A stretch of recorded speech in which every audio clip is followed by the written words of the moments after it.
Suman TV ప్రేక్షకులకి నమస్తే. ఈరోజు మనం మాట్లాడుకోబోతున్నాం హెయిర్ ట్రాన్స్ప్లాంటేషన్ గురించి. ఎస్, హెయిర్ ట్రాన్స్ప్లాంటేషన్ అనేది చేయించుకోవడానికి చాలామంది ఇష్టపడుతున్నారు. బట్ దానికి ముందు కొన్నిటికి ఆన్సర్స్ తెలుసుకోవాలనుకుంటారు కాబట్టి వాటన్నిటికీ ఆన్సర్లు ఇప్పించడానికి నేను వచ్చేసిన ఈరోజు శ్రీరూప్ కాస్మెటిక్ క్లినిక్కి. సో ఈ క్లినిక్లో మనం డాక్టర్ రాజశేఖర్ గారు ముందున్నాము. ఆయన senior most cosmetic surgeon and cosmetologist కాబట్టి ఆయనతోనే మాట్లాడి తెలుసుకుందాం. సార్ నమస్తే. నమస్తే. సో యాక్చువల్గా సార్ హెయిర్ ట్రాన్స్ప్లాంటేషన్ అనగానే ఈ మధ్య చాలా మంది చేయించుకుంటున్నారు. అసలు తెలియట్లేదు అనుకోండి, చేయించుకున్నా కూడా మొన్నటి వరకు కొంచెం అపోహలు ఉండే. అంటే ఏమన్నా అయిపోతుందా, ఏమైపోతుందో, స్కిన్కి ఏమైపోతుందో, లేకపోతే స్కాల్ప్కి ఏమైపోతుందా అని. బట్ నిజంగా సేఫ్ అంటారా 100%? ఒకటి చేసే సెంటర్ని బట్టి ఉంటుంది, చాలా ఇంపార్టెంట్. అక్కడ ఉండే టీం బట్టి కూడా చాలా ఉంటుంది. చాలామంది రకరకాల అడ్వర్టైజ్మెంట్స్ చూసేసి పర్ గ్రాఫ్ట్ కాస్ట్ అని రకరకాలు చెప్తుంటే దానికి వెళ్ళిపోతుంటారు. సింపుల్ హైదరాబాద్, సికింద్రాబాద్ ఒక్క ఎగ్జాంపుల్ తీసుకున్నా ఒక 320+ సెంటర్స్ ఉంటాయి, హెయిర్ ట్రాన్స్ప్లాంట్ సెంటర్స్. చిన్న చిన్న చిన్న చిన్న ప్రతిదీ అలాగే ఉంటుంది. బట్ అక్కడ డాక్టర్ ఉన్నాడా, వాళ్ళకు ఒక క్వాలిఫికేషన్ ఉందా, మీరు మీట్ అవుతుంది డాక్టర్నేనా? అంటే డాక్టరేట్ అనేది ఫిలాసఫీ చేసిన వాళ్ళకి, చిన్న చిన్నవి చేసుకునే వాళ్ళు కూడా, చదువు లేని వాళ్ళు కూడా ఏదో కొనుక్కుని డాక్టరేట్ అని కూడా పెట్టేసుకుంటుంటారు.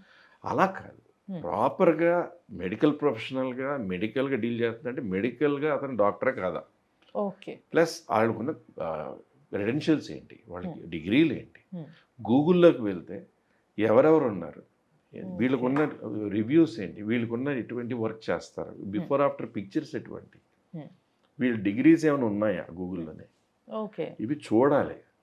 ఎవరి దగ్గరికి వెళ్ళినా మీ ట్రీట్మెంట్ కోసం, మీ బాడీ కోసం, మీ హెయిర్ కోసం, దేనికోసం వెళ్ళినా. సో ఏమవుతుందంటే అందులో అసలు 12th క్లాస్ కూడా పాస్ కాని వాళ్ళు, ఎంబీబీఎస్ కాదు కదా, సైన్స్ వాళ్ళు చదువుకున్న వాళ్ళు, ఎక్కడో ఒక వర్క్ చేసింది చూసి వాళ్ళు కూడా చేసేస్తున్న వాళ్ళు, అలాంటి వాళ్ళు కూడా చాలామంది ఉంటారు. So you have to see where you are going, దాన్ని బట్టి మీకు సేఫ్టీ. ఇప్పుడు డాక్టర్ ఉన్నాడు, మీకు ఎనస్థీషియా, లోకల్ ఎనస్థీషియా చర్మానికి ఇవ్వాలి, అక్కడ పంచుతో గ్రాఫ్ట్స్ తీయాలి. తీసేటప్పుడు అక్కడ డాక్టరు అండ్ టీము అన్నీ ఉన్నాయనుకోండి, అది వేరు. అలా కాకుండా ఏదో ఒక రూమ్లో ఏసీ పెట్టి హెయిర్ ట్రాన్స్ప్లాంట్ సెంటర్ అని పెట్టి పర్ గ్రాఫ్ట్ 20 రూపీస్ 25 రూపీస్ అని పెడతాడు. ప్రాపర్ క్వాలిఫైడ్ సెంటర్స్ ఆ కాస్ట్కి చేయలేవు. ఆపరేషన్ థియేటర్ ఖర్చులే ఉంటాయి పర్ డే, దగ్గర ఒక 30,000 40,000. డిస్పోజబుల్ కిట్టే ఉంటుంది, ఆ మాత్రం కాస్ట్ మళ్ళీ. దానిని బట్టి కూడా చూసుకుని చేస్తే యువర్ సేఫ్. సో ఇవన్నీ కొంచెం బాగా బ్రెయిన్లో పెట్టుకోండి చేయించుకోవాలనుకునేటోళ్ళు. అండ్ హెయిర్ ట్రాన్స్ప్లాంటేషన్ ఎన్ని రకాలు ఉంటుంది సార్? ఒకటి స్ట్రిప్ లా చేస్తారు వెనక నుంచి, అది 30-40 ఏళ్ళ నా టెక్నిక్, అది దాన్ని FUT అంటారు. కోస్తారు స్ట్రిప్ లాగా, చిన్న స్ట్రిప్ నుంచి గ్రాఫ్ట్స్ అని చదువుతారంటారు. సో దాంతో రిజల్ట్ ఉండదు. ఇంకోటి FUE అని పెళ్ళనాడుతో అంత తీస్తారు. మీకు థిన్ హెయిర్ ఉంటే థిన్ హెయిరే వస్తుంది, థిక్ హెయిర్ ఉంటే థిక్ హెయిరే వస్తుంది, కర్లీ హెయిర్ ఉంటే కర్లీ హెయిరే వస్తుంది. సో మీకు ఎప్పటికీ కూడా ఊడిపోని జోన్ని పర్మనెంట్ జోన్ అంటారు, ఎప్పటికైనా ఊడిపోయే జోన్ని టెంపరీ జోన్ అంటారు.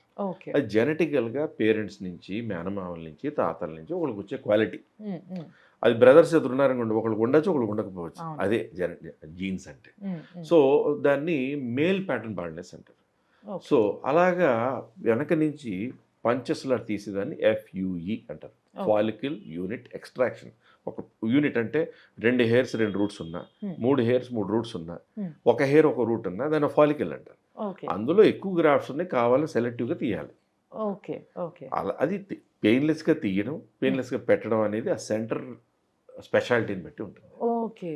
సో ఇప్పుడు మనం తీసి పెట్టుకోవడానికి బాగానే ఉంది సార్, బట్ కొంతమందికి ఇక్కడ తీయడానికి కూడా కొంచెం తక్కువగా ఉంటాయి హెయిర్, అంటే అంత కవర్ చేసే అంత ఎక్కువగా ఉండవు. సో అట్లా లేకపోతే సోర్సే లేకపోతే ఇప్పుడు శ్రీరూప్కి చాలా మంది అరబిక్ పేషెంట్స్ వస్తుంటారు. సో దుబాయ్ నుంచి, లేదంటే అబుదాబి నుంచి, ఒమాన్ నుంచి, అలా రకరకాల ప్లేసెస్ నుంచి వస్తుంటారు. సో వాళ్ళకి సాధారణంగా ఒళ్ళంతా హెయిర్ ఉంటుంది, ఇక్కడ చాలా తక్కువ ఉండి ఫుల్ బాల్డ్ ఉంటారు. అప్పుడు వాళ్ళకి ఇక్కడి నుంచి ఎంత సోర్స్ తీయాలో అంతే తీసి, వాళ్ళకి బియర్డ్ బాగుందా, మనం ఏంటంటే కరెక్ట్గా ఈ జా లైన్ లోపల, అలాగే బాడీ హెయిర్ బాగుందా అనేది చెస్ట్ హెయిర్, అలా తీసి దాంతో మనం ప్లాంట్గా పెట్టడం అనేది కూడా it's a next level of hair transplant. అంటే ఇప్పుడు వాళ్ళకి అనిపిస్తుంది అంటే ఈ హెయిర్ సేమ్ కాదు కదా, మరి బానే ఉంటుందా? మంచి క్వశ్చన్. ఇప్పుడు మీ ఈ హెయిర్ వదిలేశారు, ఎంత పొడిగానే పెరుగుతుంది. ఇది రెండు ఇంటర్ కనెక్టెడ్. ఇది వదిలేశారు, ఇది కూడా పెరుగుతుంది. బాడీ హెయిర్ అనేది ఒక లెవెల్ నుంచి పొడుగు పెరగడానికి it takes a lot of time. 1.5 ఇయర్కి ఒక గ్రోత్లోకి రావడం మొదలు పెడుతుంది. బికాస్ దాని టెక్స్చర్ బేసిక్గా ఒక లెవెల్ వచ్చిన తర్వాత అంతకు మించి పెరగదు. బట్ విత్ రిపీటెడ్ కటింగ్స్ ఒకసారి ఇంప్లాంట్ చేశాక అవి ఇవి కలిపి ఇంప్లాంట్ చేస్తాం కాబట్టి ఆ థిక్నెస్ అది కాంట్రిబ్యూట్ చేస్తూ లాంగ్ హెయిర్ మీద పెరుగుతూ స్లోగా అన్నీ కలుస్తాయి. ఓకే ఓకే ఓకే కొంచెం టైం తీసుకుంటే తప్పితే ఈ different kinds of hair but పెరగడం మాత్రం ఖాయం. ఎవరో ఎందుకు ఓపెన్గా నేనే చెప్తా. ఇప్పుడు నేను ఇక్కడ దాకా టోటల్గా బాల్డ్ అయిపోయేవాళ్ళు చెప్పాలంటే, టోటల్గా అంటే స్కిన్నీ బాల్డ్ ఉండాలి. అలాంటిది నాకు హెయిర్ ట్రాన్స్ప్లాంట్ కావాలి. బట్ జెనెటికల్గా నాకు ముత్తాత నుంచి తాతల నుంచి లేదా మా మేనమామల నుంచి వచ్చినటువంటి క్వాలిటీస్లో I got it. And doctor అయితే యాక్టర్ అయితే హార్మోన్స్ విల్ నాట్ స్టాప్. దానికోసం ఏదో టాబ్లెట్స్ వేసుకుంటే హెయిర్ ఉంటుంది, మగవాడు ఎందుకు పనికరకుండా అయిపోతాడు. సో ఫైనల్గా నేనేం చేశాను, నాకు ఇక్కడి నుంచి కొంచెం ఇక్కడి నుంచి మీకు క్లియర్ కనపడుతుంది, ఇక్కడి నుంచి ఈ టోటల్ ఏరియా నుంచి హెయిర్స్ తీసి ఆ బాల్డింగ్ లేకుండా సర్దడం జరిగింది. ఎందుకంటే ఉన్న గ్రాఫ్ట్స్ మనం పెట్టాలి. సో ఇప్పుడు మళ్ళీ ఇంకో కోరిక కలిగింది, ఇంకా గ్రాఫ్ట్స్ ఉన్నాయి, ఇంకో రౌండ్ చేద్దాం. అలా నెల నుంచి 2 నెలల నుంచి అనుకుంటున్నా, టైం సరిపోతుంది. You can do it 2-3 times also, ఏం పర్లేదు. Painless process. లోకల్ అనెస్థీషియా ఇచ్చేది కూడా నొప్పి తెలియకుండా ఇచ్చి చేసి మీకు గ్రాఫ్ట్ తీస్తున్నప్పుడు పెయిన్ లేకుండా ఒక చిన్న పిన్ హోల్ లాంటి దాంట్లో ఎన్ని కావాలో అన్ని తీసుకుని నెక్స్ట్ డేకి అవి క్లోజ్ అయిపోతాయి. థర్డ్ డే నుంచి తలస్నానం చేయొచ్చు. థర్డ్ డే ఈవినింగ్ నుంచి చక్కగా 2 పూట్ల లూక్ వాటర్ కానీ కోల్డ్ వాటర్ కానీ పోసుకోవడం, షాంపూ నురుగు స్పంజ్ మీద రైట్ చేసిన నురుగు పెట్టుకోవడం, మళ్ళీ అది పనిచేసే లోపల బాడీ క్లీన్ చేసి మళ్ళీ నీళ్లు పోసుకోవడం, గుడ్డతో అద్దడం. అలా 15 days ప్రొటెక్షన్ ఇంపార్టెంట్. ఓకే, అంటే చేయించుకునేంత వరకు పెయిన్ లేకుండా మీరు చూసుకుంటారు. చేసుకున్న తర్వాత ఏమైనా సైడ్ ఎఫెక్ట్స్ ఉంటాయా? చేసిన తర్వాత మినిమల్ పెయిన్ అనేది ఒక 5-6 days కొంచెం డిస్కంఫర్ట్ అనేది ఉండడం అనేది జరుగుతుంటుంది. దానికి మనం యాంటీబయాటిక్ అని పెయిన్ కిల్లర్స్ అని ఇవ్వడం జరుగుతుంటుంది. కొంతమందికి ఇక్కడ ఫోర్ హెడ్ దగ్గర వాపులాగా కొంచెం ఇక్కడ వాపులాగా వచ్చి కొంచెం కళ్ళు మూసుకున్నట్టు అవుతుంటుంది. దానివల్ల అది వాపు ఉండాలన్నా వెళ్ళిపోవాలన్నా 6-7 days తర్వాత ఉండమన్నా ఉండదు, ఆటోమేటిక్ క్లియర్ అయిపోతుంది. దానికి జస్ట్ ఐస్ పెట్టమంటాం, కొంచెం తల ఎత్తులో పెట్టి పడుకోమంటాం. That is the thing. Okay, but ఇప్పుడు మీరు ఏదైతే ట్రాన్స్ప్లాంట్ చేసిండ్రో హెయిర్, ఆ హెయిర్ ఊడిపోతుందా? ఊడిపోతే మళ్ళీ ఎట్లా? నేను ఇన్ని పైసలు పెట్టి చేయించుకున్నా కదా. Very good question. ఇప్పుడు ఏంటంటే ఇంప్లాంట్ చేసిన ప్రతి హెయిర్ ఇలా తీసినప్పుడు హెయిర్ షాక్లోకి వెళ్తుంది. సో ఇంప్లాంట్ చేశాక లోపల రూట్ ఉండిపోయి షెడ్డింగ్ ఫేస్, అంటే చెట్టుకు ఆకులు రాలిపోయి మళ్ళీ కొత్త ఆకులు వస్తాయి చూస్తారా, అలాగా ఆ హెయిర్స్ అన్ని రాలి 2 to 3 months లోపలే లోపల రూట్స్ ఉండిపోయి ఆ రూట్స్ నుంచి హెయిర్ అనేది మళ్ళీ పెరగడం అనేది 4th month నుంచి స్టార్ట్ అవుతుంది. సో 4th month నుంచి స్టార్ట్ అయ్యి ఒక 26-27 లోపల 30 లోపల ఉన్నారు వాళ్ళకి 8-9 monthsకి గ్రోత్ అనేది రావడం, పూర్తిగా మళ్ళీ కటింగ్ చేయగా థిక్నెస్ పెరగడం అన్నీ జరుగుతుంది. అలాగా 30sలో ఉన్నారు, 40s లోపల 30s వాళ్ళకి 12 to 14 months కూడా పట్టచ్చు. ప్లస్ వాళ్ళు రెగ్యులర్గా తీసుకునే డైట్ ఎంత హెల్దీ డైట్ తీసుకుంటున్నారు అనేది కూడా కాంట్రిబ్యూట్ చేస్తుంది. Good protein diet, good healthy diet అనేది తీసుకోవాలి. అండ్ ఇంకొకటి సార్, చాలా మందికి ఏ స్టేజ్లో బట్టతలు ఉన్నప్పుడు ఇలాంటి క్లినిక్స్కి హెయిర్ ట్రాన్స్ప్లాంటేషన్కి రావాలి అన్న విషయం తెలియదు. అంటే చాలా మంది ఏం చేస్తారంటే అవి ఇవి ఏవో వాడేసి లాస్ట్కి వస్తారు, సోర్స్ ఉండకుండా అయిపోతుంది అప్పటికి, లేకపోతే ఇంకేదో ప్రాబ్లం ఉంటుంది. కొంతమంది ఏమో కొంచెం ముందుగానే వచ్చేస్తారు. యాక్చువల్గా ఏ టైంకి వస్తే మీరు బెటర్గా పనిచేయగలుగుతారు? ఏ టైం ఉన్నా సోర్స్ ఉండాలి అంతే. ఫస్ట్ ఆఫ్ ఆల్ వాళ్ళకి ఇంతే పోస్తే ఇంత పోయింది అనుకోండి, ఆ ఏరియాకి హెయిర్ ట్రాన్స్ప్లాంట్కి వస్తారు. కొంతమందికి ఎంత పోయిన తర్వాత హెయిర్ ట్రాన్స్ప్లాంట్కి వస్తారు, కొంతమంది పూర్తిగా పోయిన తర్వాత వస్తారు. బట్ వాళ్ళకి సోర్స్ ఉంటే అద్భుతంగా చేయొచ్చు. సోర్స్ పలచగా ఉందనుకోండి, ఆ సోర్స్ను మిగులుస్తూ దాని నుంచి తీసి పెట్టాలి. ఒక 3 హెయిర్ ట్రాన్స్ప్లాంట్ చేయించుకున్నారు, అరే ఇతనికి ఏమో తిన్నుగా ఉంది, ఇతనికేమో బాగా కర్లీగా తిగ్గా వచ్చింది, ఇతనికి ఇలా వచ్చింది అని అనుకుంటారు. ఒకటి ఏంటంటే వాళ్ళకున్న సోర్స్ తీసిన దాన్ని బట్టి, పెట్టిన విధానం బట్టి థిక్నెస్ అనేది డిసైడ్ అవ్వడం మొదలు పెడుతుంది. ఇంకొకటి వాళ్ళు ఎలా కోమ్ చేసినా కొంతమందికి ఇలా లైన్లా కనపడుతుంది. అలా కాకుండా ఇర్రెగ్యులర్గా పెట్టడం వలన న్యాచురల్ లుక్ ఉండాలి. అవును సో అవును శ్రీరూప్లో మెయిన్గా full density Hmm. And irregular అంటే ప్రాపర్ డెన్సిటీతో పాటు Hmm. Natural looking hair line create చేయడం. ఓకే అది హెయిర్ ట్రాన్స్ప్లాంట్ ఎవరు చెప్పకూడదు. ఓకే మనం ఎలా దువ్వినా కూడా అది హెయిర్ ట్రాన్స్ప్లాంట్ అని ఎవరు చెప్పకూడదు. Hmm. That is what is the main concern మాది. ఓకే ఇప్పుడు శ్రీరూప్ ఈ ప్లేస్లో ఉండడానికి కారణం that is the technique. Okay and రీసెంట్గా నేను వన్ ఆఫ్ మై ఫ్రెండ్ చేయించుకున్నప్పుడు కూడా చెప్పిన ఎక్స్పీరియన్స్ సార్ ఇది. నేను మళ్ళీ సార్ క్లారిటీ కోసం అడుగుతున్నా ఇది. ఎందుకంటే చేయించుకున్నంత వరకు బాగానే ఉంది, సైడ్ ఎఫెక్ట్స్ ఇవన్నీ అంతా ఓకే, ఈ overcome it. But later on జుట్టు పెరుగుతున్నప్పుడు ఇదేదో కొచ్చగా ఇట్లా పైకి నుంచుంటున్నాయి, ఎంత దువ్వినా మళ్ళీ లేచి నుంచుంటున్నాయి అని జెల్ పెట్టడం మొదలు పెట్టాడు. సో ఇట్లాంటి ఇష్యూస్ ఉంటాయా ఎవరు చేసినా? అంటే ఇంప్లాంటేషన్ చేసే డైరెక్షన్ బట్టి వాళ్ళు కొంతమంది ఇలా నిలబెట్టినట్టు పెడతారు. ఆ డైరెక్షన్ కంఫర్టబుల్గా పెట్టేయచ్చు.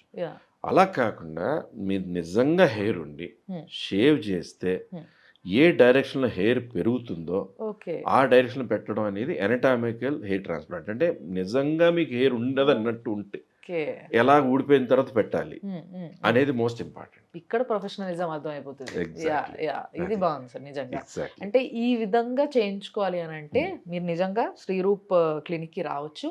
అండ్ చాలా మంది చేయించుకున్న వాళ్ళు కూడా ఇక్కడ వెల్ సాటిస్ఫైడ్. ఎందుకంటే నాకు చాలా దగ్గరగా తెలిసిన వ్యక్తులు కూడా చేయించుకున్నారు Yes. అండ్ వాళ్ళకి జుట్టు పెరగడం మొదలైంది చూస్తున్నా కూడా సార్. సో మరి మెయింటెనెన్స్ అనేది ఏమి ఉండదంటారు దీనికి తర్వాత? మెయింటెనెన్స్ అసలు ఏమి ఉండదు. మెయిన్గా 7th 8th మంత్ నుంచి కటింగ్ స్టార్ట్ అయిపోద్ది. అది వయసుతో పాటు ఎలా అయితే తెల్ల హెయిర్స్ వస్తాయి అవి కూడా తెల్లబడతాయి. వాటి ఎలా అయితే ఇతర చోట్ల రంగు వేసుకుంటే అలా రంగు వేసుకోవచ్చు. అలాగే కొంచెం ఆల్రెడీ రంగు వేసుకుంటున్న వాళ్ళు ఉన్నారనుకోండి 4th మంత్ 5th మంత్ నుంచి కోమ్ లాంటిది పెట్టి స్కాల్ప్ తగలకుండా వేసుకోవచ్చు. 6th 7th మంత్ నుంచి డైరెక్ట్గా హెయిర్ కలర్ అప్లై చేసేయచ్చు. సో దానికి ఎటువంటి సైడ్ ఎఫెక్ట్స్ ఉండవు. మహా అంటే పెట్టిన చోట అక్కడక్కడ చిన్న పొక్కుల్లాగా చిన్న పింపుల్స్ లాగా అక్కడక్కడ కొన్ని రోజులు రావచ్చు, మరి తగ్గిపోతాయి. సో ఇదేవి కట్ చేసి సర్జరీ లాగా కొయ్యడం లాంటిది కాదు. ఇది పెయిన్లెస్గా చర్మం లెవెల్లో చేసేది. అమ్మో దీనివల్ల బ్రెయిన్కి ఏమైనా అవుతుందా, లేదా మనకి ఏమైనా కళ్ళకి ఏమైనా అవుతుందా, ఏమైనా సైడ్ ఎఫెక్ట్స్ ఉంటాయని చాలా మంది భయపడుతూ ఉంటారు. యాక్చువల్ ఫ్యాక్ట్ ఏంటంటే పైన చర్మం కొన్ని లేయర్స్ ఉన్న తర్వాత అలాగే కొవ్వు, తర్వాత కండ, తర్వాత ఇంత లావు ఎముకు, తర్వాతే బ్రెయిన్ ఉంటుంది. మనం ఇలా అనుకుంటున్నా ఇంత సన్నగా ఉంటుందేమో అనుకుంటాం. లేదు, నిజంగా కనుక ఏదైనా యాక్సిడెంట్ అయిన వాళ్ళలో లేదా ఎక్కడైనా చూస్తే మీకు ఆల్మోస్ట్ ఇంత థిక్నెస్ ఉంటుంది. ఆ తర్వాతే స్కల్ బోన్ ఉంటుంది. మనకి ఉండే పనుల్లో పైన layer of skin fat plug వరకే వెళ్తాం తప్ప లోపల ఎక్కడికి వెళ్ళి ఏదైనా డ్యామేజ్ అయిపోతాయేమో, నరాలు డ్యామేజ్ అయిపోతాయేమో, లేదా ఏమైనా ప్రాబ్లం అవుతుందేమో అని అస్సలు ఏం జరగదు. Okay, so it's quite safe. కానీ ప్రొఫెషనల్ డాక్టర్స్ ఎక్కడ ఉన్నారు, కరెక్ట్గా చేసేవాళ్ళు, చదువుకొని చేసేవాళ్ళు ఎవరు అంటే వాళ్ళు నిజంగా దీనిపైన చదివి చూసి తెలుసుకొని ఎక్స్పెరిమెంట్స్ చేసి చేసేవాళ్ళు ఎవరు అని తెలుసుకోవడం వెరీ ఇంపార్టెంట్. ఇది మాత్రం గుర్తుపెట్టుకోవాలి, స్పష్టంగా చెప్తున్నాం మళ్ళీ. So thank you so much sir for right information. నిజంగా థ్యాంక్స్ అలాట్. సో చూసారు కదా, అదనమాట ముచ్చట. ఒకవేళ మీకు ఇంకా ఏమైనా డిఫరెంట్ డౌట్లు వచ్చినాయి అనుకోండి, మీరు కూడా ఫోన్ చేసి అడగొచ్చు శ్రీరూప్ క్లినిక్కి. సో దానికి సంబంధించిన నంబర్సే మీకు స్క్రీన్ పైన కనిపిస్తూ ఉంటాయి. ఆ నంబర్స్ని ఫీడ్ చేసుకోండి, కాల్ చేయండి. మీరే డైరెక్ట్గా కలిసి అడగొచ్చు లేదా ఫోన్లో అడగొచ్చు. తర్వాత మీరు కంటిన్యూ అవ్వచ్చు. చూస్తూనే ఉండండి సుమన్ టీవీ.